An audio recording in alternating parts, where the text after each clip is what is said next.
హే భగవాన్ అందరికీ నమస్కారం అండి. నేను మీ డాక్టర్ అల్లు రాజు. టాపిక్ లోకి వెళ్లే ముందు మీకు ఒక విషయం చెప్పాలి. నేను ఈ రోజు మీ ముందుకు వచ్చి ఇలా క్లాసులు చెప్తున్నానంటే దానికి అంతటికీ ముఖ్య కారణం మా గురువు గారు, అంతర్జాతీయ వైద్య నిపుణులు డాక్టర్ జ్ఞానానంద మహర్షి వారు.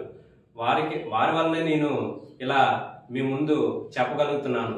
వారికి నా హృదయపూర్వక ధన్యవాదాలు తెలియజేసుకుంటున్నాను. మీరు కూడా నాలాగే అవ్వాలి అని అనుకుంటే ఈ వీడియోని లైక్ చేసి మీ కుటుంబ సభ్యులకి షేర్ చేయండి. టాపిక్ లోకి వచ్చేద్దాం. టాపిక్ ఏమిటంటే ఇంజురీస్ టు లెగమెంట్స్. ఇంజురీస్ అంటే గాయాలు, లెగమెంట్ అంటే ఎముకను జత చేసే ఫైబరస్ కనెక్టివ్ టిష్యూ. దీన్నే లెగమెంట్ అంటారు. టిష్యూ అంటే ఒక నిర్దిష్ట పనిని నిర్వహించడానికి కలిసి పనిచేసే కణాల సమూహంనే టిష్యూ అంటారు. లెగమెంట్ అంటే ఏంటో అర్థమైంది అనుకుంటాను. ఇక ఈ లెగమెంట్స్ మోకాళ్ళలో 4 రకాలుగా ఉంటాయి. అవి ఏమిటంటే మొదటిది యాంటీరియర్ క్రూషియేట్ లెగమెంట్. దీన్నే షార్ట్కట్ లో ఏసీఎల్ అంటారు. ఇది మోకాళ్ళ మధ్యలో ఉండే లెగమెంట్.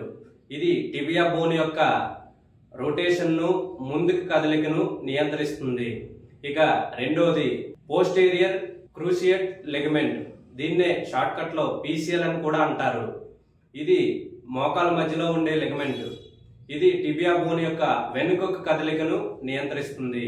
ఇక మూడవది మీడియల్ కొలటరల్ లెగమెంట్. దీన్నే షార్ట్కట్ లో ఎంసీఎల్ అని కూడా అంటారు. ఇది మోకాళ్ళ లోపల స్థిరత్వాన్ని ఇచ్చే లెగమెంట్. ఇక నాలుగోది లేటరల్ కొలటరల్ లెగమెంట్. ఇది బయట మోకాళ్ళకి స్థిరత్వాన్ని ఇచ్చే లెగమెంట్.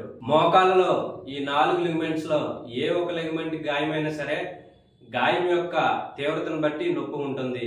మోకాల్ని కదపలేని పరిస్థితి కూడా ఉండవచ్చును. ఈ మోకాల్లో ఎటువంటి సమస్య వచ్చినా సరే మీరు అనుభవం కలిగిన ఫిజియోథెరపిస్ట్ ని సంప్రదించండి. ఫిజియోథెరపీలో అద్భుతమైన ట్రీట్మెంట్ ఉంటుంది. హెల్త్ పరంగా అనేక విషయాలు మీకు చెప్తున్నాం కాబట్టి మరిన్ని ఆసక్తికరమైన హెల్త్ టాపిక్స్ గురించి ముందు వీడియోలో మనం తెలుసుకుందాం. అంతవరకు stay tune with me doctor Allu Raju. Thank you.